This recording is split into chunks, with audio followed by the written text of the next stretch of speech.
तो देखेंगे मौर्य काल के पतनोपरांत, ठीक है, मौर्य काल का पतन हो गया, दीर्घकालीन एक भारतवर्ष में किसी एक वंश के शासन के अधीन नहीं आ सका, ठीक है।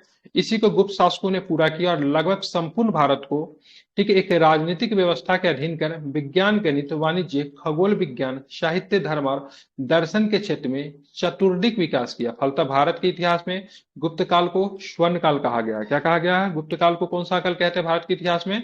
तो इनको स्वर्ण काल कहते हैं, ठीक है। गुप्त साम्राज्य का उदय तीसरी सदी के अंत में प्रयाग के निकट कौशाम्बी में हुआ। कहां पे हुआ? गुप्त साम्राज्य का उदय कहां पे होता था, क्या बताएंगे? कौशाम्बी में, ठीक है, ध्यान रखें कहां पे होता है? कौशाम्बी में होता है, ठीक है, ध्यान रखें कहां पे होता है? कौशाम्बी में होता है। कौशाम्बी कहां पे करता है? प्रयाग के निकट, मतलब कहां पे? तो कौशाम्बी में, ठीक है, ध्यान में इसको रखना है, ठीक है, इंपॉर्टेंट है, ठीक है। चलिए अब आगे हम चलेंगे, आगे क्या प्रश्न है वो भी जरा देखते हैं। प्रारंभिक राज आधुनिक उत्तर प्रदेश और बिहार में था, ठीक है। गुप्त कुषाणों के सामंत थे, ये भी पूछा जाता है, गुप्त किसके सामंत थे? तो क्या बताएंगे?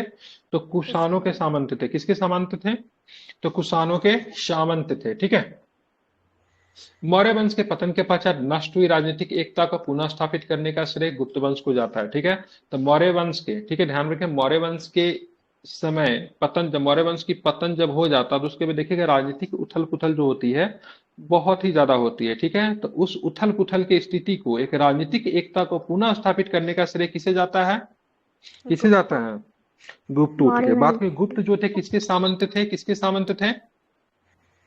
किसके सामंत है? कुषाणों का। कुषाण के बारे में मैंने एक जनजाति बताया था, कुषाण पहले एक जनजाति थे। किस जनजाति से संबंध था कुषाणों का? यूची जनजाति। कौन सी जनजाति? यूची जनजाति, ठीक है। गुप्त साम्राज्य की नींव तीसरी शताब्दी के उत्तरार्ध में पड़ी, उत्थान चौथी शताब्दी के पूर्वार्ध में हुआ। तीसरी शताब्दी के उत्तरार्ध मतलब अंतिम में, ठीक है। इसकी बात का उत्थान कब हुआ? चौथी शताब्दी के प्रारंभ में इसका क्या हुआ? उत्थान हुआ, ठीक है। गुप्त वंश के शासकों का विवरण की बात करेंगे तो सबसे पहले आएंगे आपको श्रीगुप्त। कौन आएंगे? श्रीगुप्त। प्रयाग प्रशस्ति, ठीक है, प्रयाग प्रशस्ति आप जानते हैं, प्रयाग इलाहाबाद से प्राप्त हुआ प्रशस्ति है, ठीक है। प्रशस्ति का मतलब क्या होता है? सबसे पहले समझ लीजिए प्रशस्ति क्या होता है। प्रशस्ति का मतलब प्रशंसा पत्र होता है। क्या होता है? प्रशस्ति का मतलब क्या होता है? प्रशंसा पत्र होता है, ठीक है। अब ये प्रशंसा पत्र होता क्या था? तो राजाओं के दरबार में बहुत सारे विद्वान रहते थे, ठीक है। तो राजा के बारे में बड़ा सुंदर सुंदर बात लिखते थे, बहुत अच्छी उसको बढ़ा चढ़ा कर लिखते थे, उनकी प्रशंसा करते थे, उनके युद्ध के नीति को बताते थे, राजा कितना दयालु था, राजा ने क्या क्या जीता नहीं जीता, मतलब समझिए राजा के बारे में बढ़ा चढ़ा के जो बातें जो लिखी जाती थी। क्योंकि प्रशंसा पत्र में क्या लिखेंगे? अच्छी अच्छी बातें लिखेंगे, तो राजा के निगेटिव पॉइंट को छोड़ के सारे उसके महत्वपूर्ण पॉइंट को लिखा जाता था। वही प्रयाग प्रशस्ति है, ठीक है, ध्यान रखिए। जिसके रचयिता कौन है? प्रयाग प्रशस्ति के रचयिता हरिसेन। हरिसेना। किस शख्स से संबंधित है? चंद्रगुप्त। समुद्रगुप्त से। किससे संबंधित है? समुद्रगुप्त से, ठीक है। तो ध्यान रखिए प्रयाग प्रशस्ति के अनुसार गुप्त वंश की स्थापना 275 ईस्वी में श्रीगुप्त ने की थी, ठीक है। श्रीगुप्त ने अयोध्या तथा उसके पूर्व में सारनाथ के क्षेत्र में 240 से 280 तक शासन किया।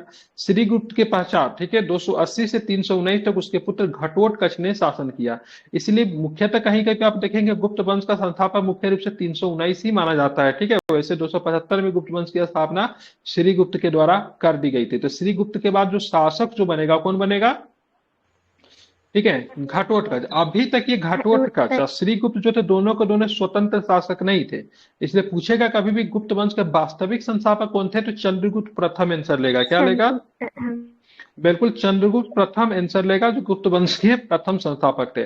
घटोत्कच की बात करेंगे 280 से लेकर 319 ईस्वा पूर्व में शासन किया, ठीक है। और घटोत्कच श्रीगुप्त का पुत्र था, लेकिन जो चंद्रगुप्त प्रथम का जो शासन काल आएगा 319 एडी आएगा, ठीक है।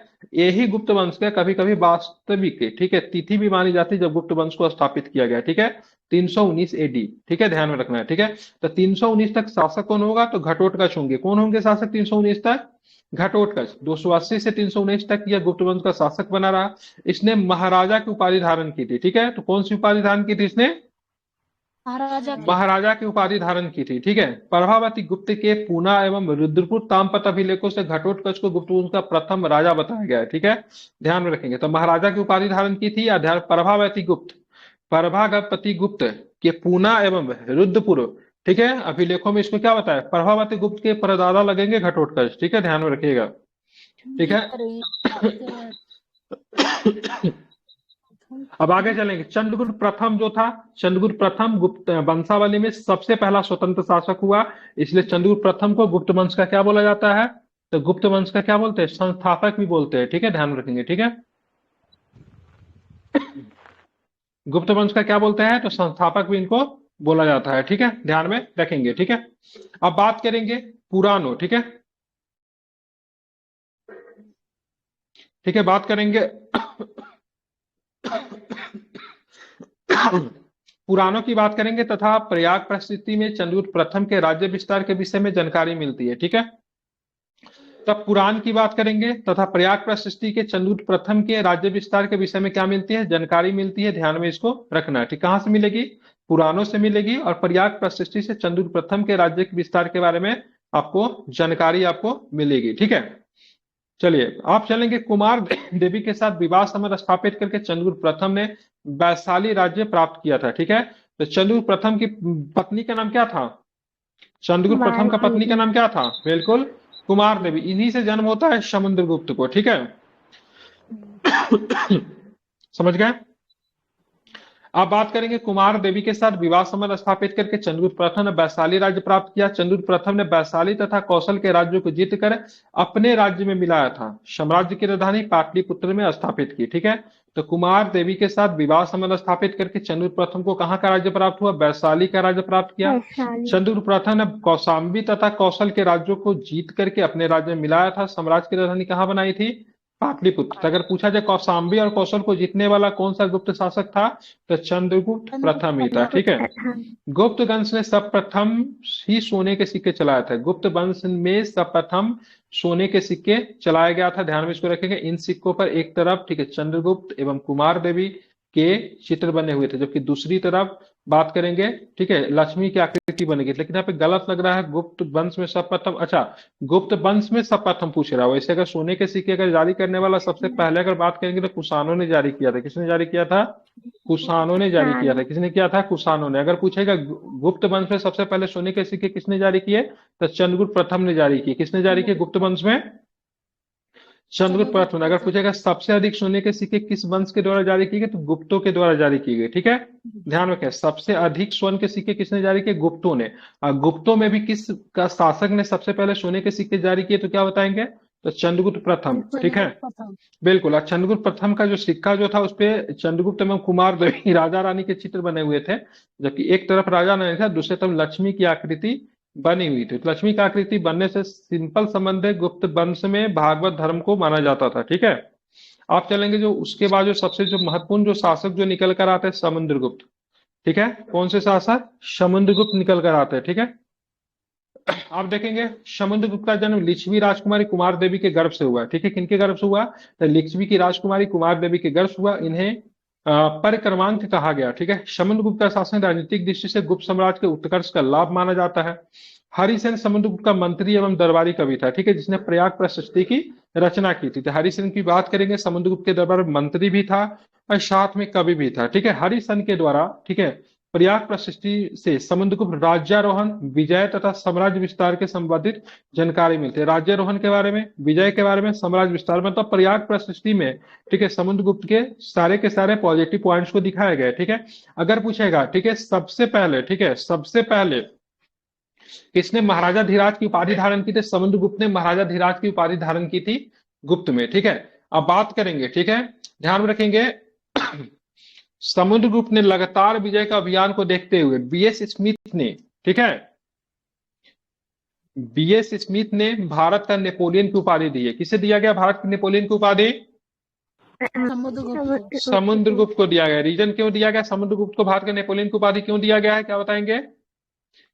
बिल्कुल, ठीक है, तो विजय अभियान को देखते हुए, क्योंकि समुद्रगुप्त ने मतलब क्या किया था? आर्यवर्त के 9 राजा, ठीक है, कितने? आर्यवर्त के 9 राजा, ठीक है, दक्षिणावर्त के 12 राजाओं को मतलब पराजित किया था। लेकिन यहाँ पे एक प्रश्न क्या बना देता है? आर्यवर्त के 9 राजाओं को पराजित करके उनके राज्यों पे अधिकार कर लिया था। ठीक है, लेकिन दक्षिणावर्त के 12 राजाओं को, जो शासकों को जो पराजित किया, पराजित करने के बाद अधीनता स्वीकार करके उनको राज्यों को लौटा दिया था। क्या याद रखेंगे? दक्षिणावर्त के, ठीक है, दक्षिणावर्त के 12 शासकों को पराजित तो किया, अधीनता स्वीकार करके उनके राज्यों को क्या किया?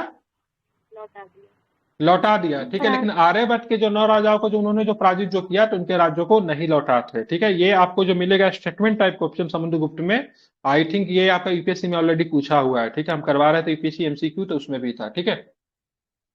तो ये बहुत मतलब इसको कहते हैं मतलब भाई साहब, ये दक्षिणावर्त और आर्यभट्ट के जितने भी समुद्र था सबको मतलब ये जीत लिए थे, ठीक है। मतलब वहां के समुद्र तक मतलब समुद्र तक मतलब इनका, आप दक्षिण में जाएंगे तो पूरा मतलब साम्राज्य का विस्तार इनका था, ठीक है, दक्षिण में समुद्र तक। अपनी विजयों के उपरांत समुद्रगुप्त ने अश्वमेध यज्ञ किया, जिसकी जानकारी उनके सिक्कों पे पर्वतीय अभिलेखों से मिलती है। कौन सा यज्ञ करवाया? अश्वमेध यज्ञ करवाया, ठीक है। समुद्रगुप्त एक असाधारण सैनिक योग्यता वाला उच्च कोटि का विद्वान तथा विद्या का उदार संरक्षक था, इसीलिए उनको कविराज कहते थे, क्योंकि वह बीना वादक का शौक रखता था, ठीक है। समुद्रगुप्त जो था बीना वादन का भी शौक रखता था, कविराज भी इसको कहा जाता है, ठीक है। समुद्रगुप्त खुद ही एक महान संगीत थे, उनको बीना वादन का क्या था? शौक था, क्योंकि समुद्रगुप्त को जो सिक्का जो मिलेगा, समुद्रगुप्त के सिक्के पे उसे क्या बजाते हुए दिखाया गया, तो क्या बताएंगे? बीना बजाते हुए दिखाया गया, ठीक है। इसने प्रसिद्ध बौद्ध विद्वान बसु बंधु को अपना मंत्री नियुक्त किया था। किसने मंत्री नियुक्त किया था, क्या बताएंगे? बसु बंधु को। बसु बंधु को अपना मंत्री नियुक्त किया था, ठीक है। काव्य अलंकार सूत्र में समुद्रगुप्त का नाम क्या मिलता है? बहुत इंपॉर्टेंट है। काव्य अलंकार सूत्र में क्या मिलता है? इनका नाम चंद्र प्रकाश मिलता है। क्या मिलता है? चंद्र प्रकाश मिलता है। समुद्रगुप्त ने एक विशाल साम्राज्य का निर्माण किया, जो उत्तर में हिमालय से लेकर दक्षिण में विंध्य पर्वत तक था, पूर्व में बंगाल की खाड़ी से पश्चिम में पूर्वी मालवा तक विस्तृत था, ठीक है। तो इन्होंने मतलब एक विस्तार, एक विशाल मतलब क्या क्या मतलब क्या कहते हैं, साम्राज्य का स्थापित किया था। कौन सी उपाधि धारण की थी समुद्रगुप्त ने? महाधीराज। महाराजा धीराज की उपाधि धारण की थी, ठीक है। माँ का नाम क्या है इनका? कुमार देवी। कुमार देवी, ठीक है, ध्यान में रखेंगे, ठीक है।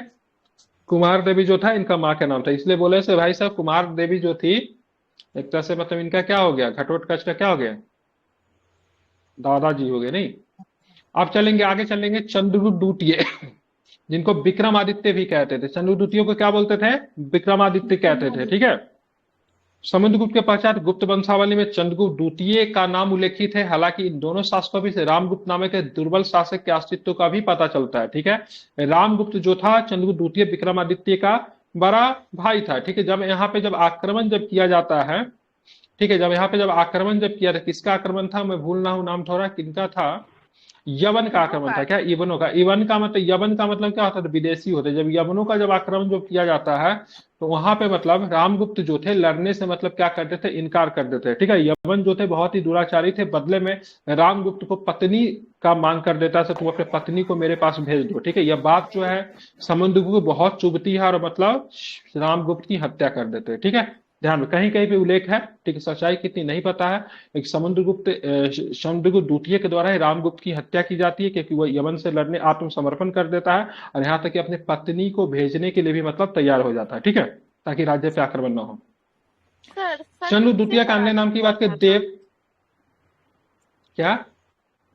जो रामगुप्त पराजित हुआ था, शकों से पराजित हुआ था ना, जो अपनी यवन ही तो मैं बोला हूँ, तो क्या बोला? यवन का मतलब क्या? यवन का मतलब क्या होता है? विदेशी होता था, ठीक है। विदेशी में बहुत आ सकते हैं, ठीक है, शक भी आ जाएंगे। यवन का मतलब विदेशी, वही तो था सर कि ध्रुवा देवी उसकी वाइफ थी, जो वो मरा गया, तो फिर चंद्रगुप्त ध्रुवा देवी से शादी कर लिया था।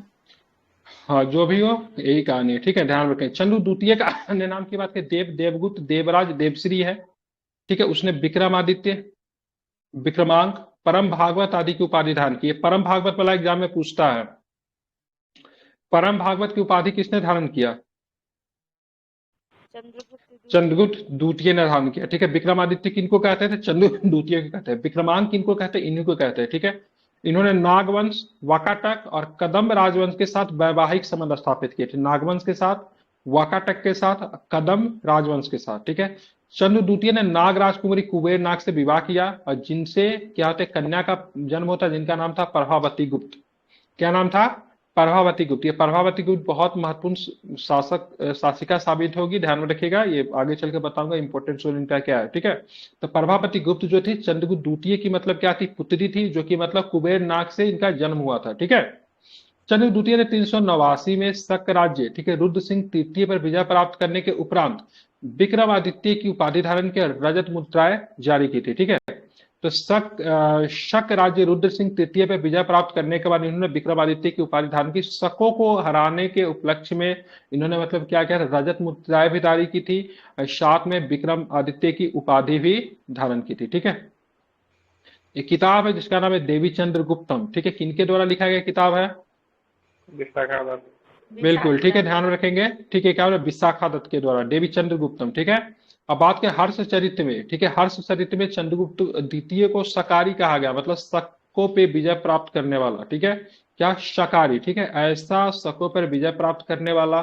ठीक है, ध्यान में रखेंगे, पहला उपलक्ष्य में कहा। अगर यवन कहेंगे ना, यवन का मतलब क्या होता था? विदेशी होता था। यवन राज्य वेद पस्ती क्या एक उपाधि था, यवन राज्य, यवनाचार्य करके भी एक प्रयोग होता था। उसका मतलब विदेशी को यवन कहा जाता था, उसमें सब आ सकते थे बाहरी आक्रमणकारी। ठीक है, हालांकि शकों पे विजय प्राप्त करने के उपलक्ष्य में कौन सा उपाधि धारण करते हैं? शकारी। ठीक है, वाकाटा का सहयोग पाने के लिए चंद्रगुप्त ने अपनी पुत्री प्रभावती गुप्त का विवाह वाकाटा के नरेश रुद्र सिंह द्वितीय के साथ कर दिया। लेकिन बाद में जाके रुद्र सिंह द्वितीय का क्या होता है? मृत्यु हो जाता है। तो मतलब अगर देखेंगे तो डिफैक्टो मतलब शासिका कौन बन जाती है वहां पे? कौन बन जाती है? तब प्रभावती गुप्त बन जाती है। ठीक है, तो रुद्र सिंह द्वितीय की मृत्यु होने के बाद प्रभावती गुप्त शासिका बन जाती है, क्योंकि इनके बच्चे जो होते हैं काफी छोटे होते हैं। तो बोला जाता है वाकाटक और मतलब वाकाटक और गुप्तों के बीच में, ठीक है, गोल्डन पीरियड माना जाता है। जब वाकाटक की संचालिका की बात करें, संरक्षिका की बात करेंगे, तो प्रभावती गुप्त थी। एक तरफ चंद्रगुप्त द्वितीय और दूसरी तरफ उनकी पुत्री थी, तो दोनों के बीच में काफी मधुर संबंध थे। ठीक है, उसने प्रभावती गुप्त के सहयोग से गुजरात और काठियावाड़ पे विजय प्राप्त की। ठीक है, तो गुजरात को भी जीत लिया, साथ में काठियावाड़ पे भी विजय प्राप्त की। ठीक है, प्रभावती गुप्त की सहायता से। चंद्र द्वितीय के समय में फाइहान नामक चीनी यात्री, जो कि 399 ईसा पूर्व में आता है, लगभग 414 तक, 15 वर्षों तक मतलब ये भारत में रहता है। ठीक है, ध्यान में रखेंगे। तो कब आया? फाइहान नामक जो चीनी यात्री है, जिसने लिखी थी फूको की। ठीक है, वो कब आया था? 399 में, 414 में गया, 15 वर्षों तक रहा। ठीक है, फाइहान की यात्रा वितान फोकोकी में है। गुप्तकालीन भारतीय संस्कृति का सुंदर वर्णन किया गया। सीयूकी की बात करेंगे, हर्षवर्धन का है। ठीक है, जिसमें 138 देशों का विवरण आपको देखने को, 138 या 139 जो भी हो उनका मिलता है। अब फूकोकी की बात करें, किसका है फूकोकी? हाँ, तो फूकोकी में आपको मिलेगा, फूकोकी में मिलेगा आपको, ध्यान रखिए, गुप्तकालीन जानकारी। शीयुकी में मिलेगा हर्षकालीन। ठीक है, ध्यान रखेंगे, किसके? हर्षकालीन और गुप्तकालीन, ध्यान रखेंगे। समुद्रगुप्त के मृत्यु के पश्चात अनेक गणराज्यों द्वारा अपनी स्वतंत्रता घोषित कर दी गई थी। तत्पश्चात चंद्र द्वितीय द्वारा इन गणराज्यों को पुनः विजित करके गुप्त साम्राज्य के अधीन कर लिया गया। ठीक है, अपनी विजयों के परिणाम स्वरूप चंद्र द्वितीय ने एक विशाल साम्राज्य की स्थापना की। उसका साम्राज्य पश्चिम में गुजरात से लेकर पूर्व में बंगाल तक तथा उत्तर में हिमालय से लेकर दक्षिण में नर्मदा नदी तक विस्तृत था। ठीक है, ध्यान में रखेंगे। चंद्र द्वितीय के शासनकाल में उसकी प्रथम राजधानी पाटलिपुत्र और दूसरी राजधानी उज्जैनी थी। यह भी पूछा जाता है चंद्र द्वितीय के शासनकाल में राजधानी कौन कौन था? पाटलिपुत्र और उज्जैन, दो राजधानी हुआ करते थे। ठीक है, ध्यान में रखेंगे। ठीक है, और चंद्र द्वितीय के शासनकाल ही नहीं, पूरे गुप्त काल की ही बात करेंगे तो कला एवं साहित्य का स्वर्ण युग, गोल्डन पीरियड माना जाता है। ठीक है, उसके दरबार में नवरत्नों की मंडली रहती थी, जिनमें विभिन्न विद्याओं के विशेषज्ञ शामिल थे। ठीक है, अगर पूछेगा नवरत्न तो ध्यान में रखिएगा चंद्र द्वितीय, बाद में अकबर के दरबार में भी नवरत्न था। अगर पूछेगा अष्टप्रधान की बात करेंगे तो अष्टप्रधान शिवाजी के पास में था। अगर पूछेगा अष्टदिग्गज तो अष्टदिग्गज था कृष्णदेव राय के दरबार में। ठीक है, याद रहेगा अष्टदिग्गज कहाँ पे? कृष्णदेव राय। हाँ बिल्कुल, कृष्णदेव राय। अगर पूछेगा अष्टप्रधान तो कहाँ बताएंगे? तो अष्टप्रधान शिवाजी। अगर पूछेगा नवरत्न तो कहाँ बताएंगे? अकबर और चंद्रगुप्त। प्राचीन भारत में अगर नवरत्न अगर पूछेगा तो आप बताइएगा गुप्त काल। ठीक है, चंद्रगुप्त द्वितीय। अगर पूछेगा मध्यकालीन भारत में तो क्या बताएंगे? अकबर। ठीक है, ध्यान में रखना है। ठीक है, आप चलेंगे, हम लोग यहाँ पे देखेंगे। ठीक है, चंद्र द्वितीय के दरबार में जो नवरत्न जो थे उनके बारे में। सबसे पहले नवरत्न धन्वंतरी, क्या नाम था? इनको धन्वंतरी भगवान के नाम से भी इनको जानते, भगवान की दर्जा इनको दिया गया। ठीक है, नवरत्नों में इनका स्थान सर्वोपरि था। ये प्रसिद्ध वैद्य थे।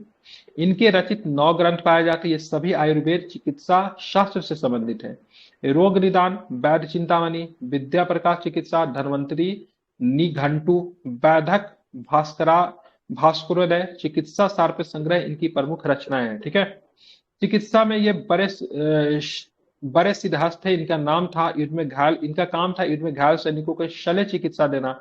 सुश्रुत संहिता के रचयिता सुश्रुत के गुरु भी थे, ठीक है। तो सुश्रुत संहिता के जो रचयिता जो सुश्रुत, उनके गुरु कौन थे? तो भगवान धन्वंतरी, ठीक है, ध्यान में रखेंगे, ठीक है। तो आयुर्वेद चिकित्सा शास्त्र के जनक की बात करेंगे, कौन थे? तो भगवान धन्वंतरी थे। इन्होंने आयुर्वेद के ऊपर, ठीक है, ये प्रसिद्ध वैद्य है, इन्होंने मतलब बात के चिकित्सा के ऊपर मतलब 9 ग्रंथ इन्होंने लिख दिए थे, जिनमें से कुछ का नाम क्या है? रोग निदान, वैद्य चिंतामणि, विद्या प्रकाश चिकित्सा, धन्वंतरी, निघंटु, वैधक भास्करोदय, ठीक है। ये सारे के चिकित्सा सारे इनकी प्रमुख क्या है? रचनाएं, ठीक है। क्या नाम है इनका? धन्वंतरी। पूछ देता है ऐसे किस किस से, इतना किताब का नाम तो नहीं पूछेगा, लेकिन किस किस चीज के लिए जाने जाते हैं तो वो ध्यान में रखेंगे, ठीक है। अब आते हैं छपनक।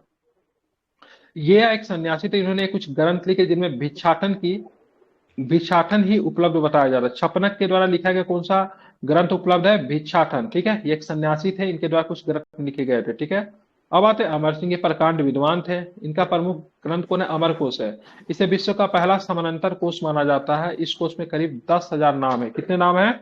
10,000 नाम है। मतलब विश्व का पहला डिक्शनरी की बात करेंगे तो अमर सिंह साहब ने बना दिया था। नाम क्या है? अमर कोश, ठीक है। अब आते शंकु।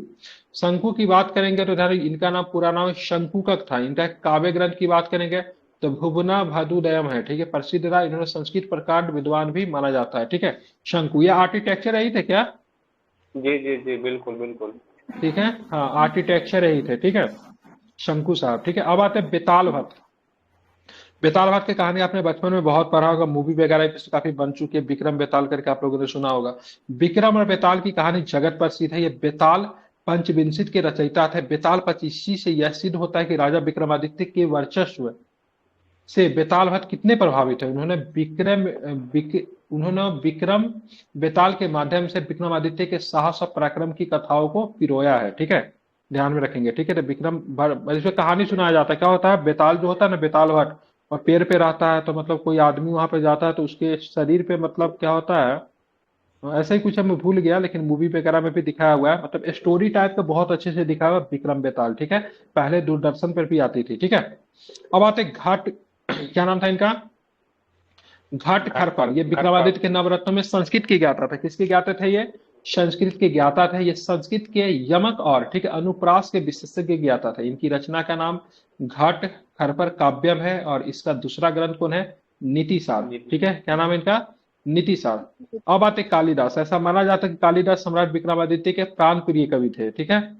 उन्होंने भी अपने ग्रंथों में विक्रम के व्यक्तित्व का उज्जवल स्वरूप निरूपित किया है। वह न केवल अपने समय के अप्रीतम साहित्यकार थे, अपितु आज तक भी कोई उन जैसा अप्रीतम साहित्यकार उत्पन्न नहीं हुआ।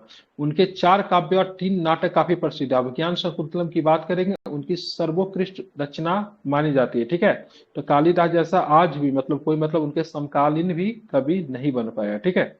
अब आते बराह मिहिर। ये प्राचीन भारत के प्रसिद्ध गणितज्ञ और खगोल शास्त्री थे, ठीक है। इन्होंने अनेक ग्रंथों का परिणयन किया, जैसे सूर्य सिद्धांत किनका, जो कि बीपीएससी क्वेश्चन पूछ चुका है, बारह में, ठीक है। बृहद, ठीक है, बृहद जातक की बात करेंगे, फिर बृहद संहिता हो गया। पंच सिद्धांतिका की बात करें, विवाह पटल, लघु जातक, योग जातक, सबके सब किनके? 12 मिहिर के, ठीक है, ध्यान रखेंगे, नाम बहुत इंपॉर्टेंट है, ठीक है। गणितज्ञ भी थे और मतलब क्या थे? खगोल शास्त्री भी थे, ठीक है। अब आते थे वारुचि की बात। कालिदास की भौतिक वारुचि भी अत्यंत, ठीक है, काव्यक तराव में गिने जाते हैं। पत्र कौमुदी, ठीक है, शुक्ति करना मृत, ठीक है, सुभाषितावली इनकी प्रमुख रचनाओं में गिनी जाती है। ये सबके सब जो थे नवरत्न है, ठीक है। इनके कुछ कुछ किताबें हैं, इनकी किस क्षेत्र से आते थे ये एग्जाम में प्राय पूछा जाता है, ठीक है। चंद्र द्वितीय के नवरत्न के अलावा इतिहास में सम्राट अकबर के दरबार में नवरत्न और शिवाजी के अष्टप्रधान तथा कृष्णदेवराय के अष्टदिग्गज थे। जो बातें मैंने आपसे पहले ही पूछ ली, ठीक है। नाम से विशेषज्ञ कैबिनेट रखने की चर्चा मिलती है। वर्तमान संदर्भ में किचन कैबिनेट अथवा कैबिनेट सरकार के अंदर जो होता है उसमें भी नवरत्नों की संख्या जैसा है, ठीक है। अब भारत सरकार तो इंडस्ट्री को भी मतलब क्या नवरत्न वगैरह प्रयोग करती है ना, ठीक है, उद्योगों के लिए भी तो यूज होता है ना, तो कहीं ना कहीं इतिहास से ही प्रभावित है, ठीक है। अब आते हैं कुमारगुप्त प्रथम। चंद्र द्वितीय के पश्चात उसका पुत्र कुमारगुप्त प्रथम सिंहासन पर बैठा, ठीक है। वह चंद्रगुप्त द्वितीय की पत्नी ध्रुव देवी से उत्पन्न सबसे बड़ा पुत्र था, जबकि गोविंद गुप्त उसका छोटा भाई था, ठीक है, ध्यान रखेंगे। तो चंद्रगुप्त द्वितीय से उत्पन्न जो था उनके पत्नी का नाम क्या था? ध्रुव देवी से उत्पन्न जो सबसे बड़ा लड़का जो था कुमारगुप्त प्रथम था, छोटा लड़का का नाम क्या था? गोविंद गुप्त। कुमारगुप्त के शासन का वर्णन उसके मंदसौर अभिलेख, ठीक है, मंदसौर अभिलेख मध्य प्रदेश से मिलता है, ठीक है। मंदसौर अभिलेख में सबसे पहले रेशम बुनकरों के बारे में जानकारी देखने को मिलती है, ये भी आपको ध्यान में रखना है, ठीक है। यही अभिलेख है जहां सबसे पहले प्रचार किया गया था। क्या किया गया था? प्रचार, एडवर्टाइज भी मंदसौर अभिलेख में भी आपको देखने को मिलती है, जहां पे रेशम बुनकरों के द्वारा किसी चीज का प्रचार किया गया। ये भी पूछा जाता है किस अभिलेख में सबसे पहले एडवर्टाइज देखने को मिला? मंदसौर में, ठीक है। कहाँ पे है? रेशम बुनकर के बारे में जानकारी देती है, मध्य प्रदेश में, ठीक है। जिसकी रचना वत्स भट्टी ने की थी, इससे यशोवर्मन का विजय स्तंभ भी कहा जाता है। तो कुमारगुप्त के शासन का वर्णन उसके मंदसौर अभिलेख मध्य प्रदेश से मिलता है, जिसकी रचना किसने की थी? वत्स भट्टी ने की थी। इसे यशोवर्धन का विजय स्तंभ भी कहा जाता है। कुमारगुप्त प्रथम का शासन शांति और सुव्यवस्था का काल था। साम्राज्य की उन्नति प्रकाष्ठा पे थी। गुप्त सेना में पुष्य मित्रों को बुरी तरह से परास्त किया था, ठीक है। तो गुप्त सेना ने पुष्य मित्रों को बुरी तरह से परास्त किया था। कुमारगुप्त अपने विशाल साम्राज्य की पूरी तरह रक्षा की, जो कि उत्तर में हिमालय से, दक्षिण में नर्मदा, पूर्व में बंगाल की खाड़ी, पश्चिम में अरब सागर तक विस्तृत था। कुमारगुप्त प्रथम के अभिलेखों या मुद्राओं से ज्ञात होता है कि उसने महेंद्र कुमार, श्री महेंद्र एवं महेंद्र दत्त आदि की उपाधि धारण की थी। तो इसने कौन सी, कुमारगुप्त प्रथम ने कौन कौन सी उपाधि धारण की थी? महेंद्र कुमार, श्री महेंद्र, फिर महेंद्रादित्य की उपाधि, महेंद्रादित्य की उपाधि भी धारण की थी। कुमारगुप्त प्रथम स्वयं वैष्णव धर्मावलंबी था, किंतु उसने धार्मिक सहिष्णुता की नीति का पालन किया, मतलब सभी धर्म को बढ़ने का मतलब क्या किया? मौका दिया, ठीक है। ध्यान में रखेंगे, ठीक है, ठीक है, ध्यान में रखना है, ठीक है, इंपॉर्टेंट है। आप देखिए कुमारगुप्त के सिक्कों से पता चलता है कि उसने अश्वमेध यज्ञ किया था, ठीक है। क्या पता चलता है उनके सिक्के से? तो अश्वमेध यज्ञ किया था, ठीक है, ध्यान में रखेंगे, ठीक है। अब बात की गुप्त शासकों में सर्वाधिक अभिलेख की बात करेंगे तो कुमारगुप्त के ही प्राप्त हुए, ठीक है। गुप्त शासकों में सर्वाधिक अभिलेख किनके प्राप्त हुए हैं? तो कुमारगुप्त के सर्वाधिक अभिलेख आपको देखने को मिलते हैं, ठीक है। इसने अधिकाधिक संख्या में मयूर आकृति, ठीक है, इसने अधिकाधिक संख्या में मयूर आकृति की रजत मुद्राएं प्रचलित की, ठीक है। तो इनके समय में सबसे अधिक आकृति मयूर आकृति की कौन सी मुद्राएं प्रचलित की गई? कौन सा मुद्रा बोलते हैं? ठीक है, रजत मुद्रा, ठीक है, ध्यान में रखेंगे। कुमारगुप्त प्रथम के शासनकाल में दुनिया का प्राचीनतम विश्वविद्यालय नालंदा विश्वविद्यालय की स्थापना की गई। कई बार पूछा जाता है नालंदा विश्वविद्यालय के संस्थापक कौन थे? कुमारगुप्त। बिल्कुल ध्यान में रखेंगे, तो कौन थे? कुमारगुप्त, ठीक है। जिसमें विभिन्न विषय को 10,000 से अधिक छात्र मतलब क्या करते थे? अध्ययन करते थे, जो कि अभी भी किसी विद्यालय में इतनी छात्र आपको नहीं मिलेगी, ठीक है। नालंदा विश्वविद्यालय में एक विशाल पुस्तकालय था, जिसके प्रमुख भाग की बात की, नाम याद रखिए, ठीक है। प्रमुख भाग कौन कौन थे? रत्न रंजक, रत्न सागर, ध्यान में रखेंगे, रत्न रंजक, रत्न सागर, ठीक है। और क्या क्या नाम था बताइए? क्या बोलेंगे? रत्नोविधि, ठीक है। फिर से बताइए, तीनों का प्रमुख नाम बताइए।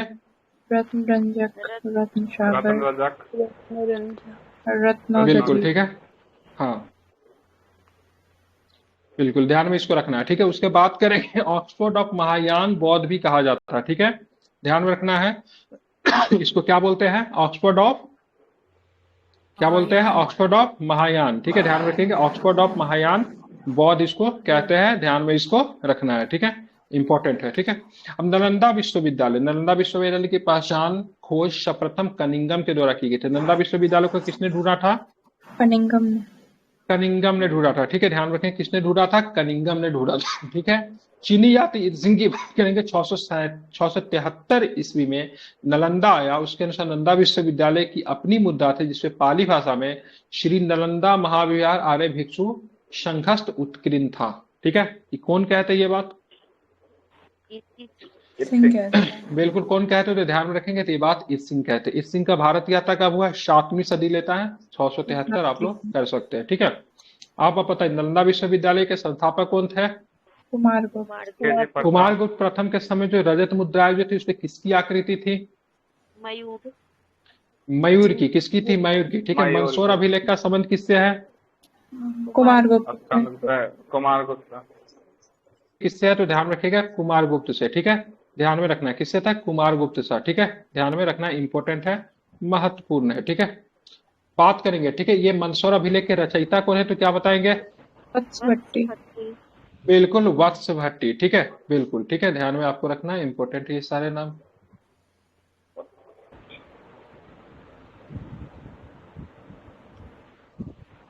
विद्यालय में, ठीक है, महायान बौद्ध का कौन सा, क्या बोलते थे उसको? महायान बौद्ध का जो केंद्र जो था उसको क्या बोलते थे?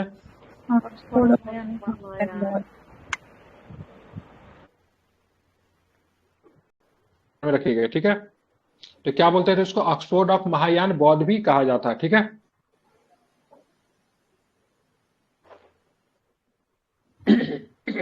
नंदा विश्वविद्यालय की जो अपना जो मुद्रा जो थी उस पर क्या लिखा हुआ था? श्री नालंदा महाविहार संघस्थ। बिल्कुल, श्री नालंदा महाविहार आर्य भिक्षु संघस्थ, ठीक है। अब हम लोग पढ़ेंगे स्कंदगुप्त, लेकिन आई थिंक मुझे कल के क्लासेस के लिए रखना चाहिए, ठीक है, क्योंकि ऑलरेडी 30 मिनट की क्लास हो गई है।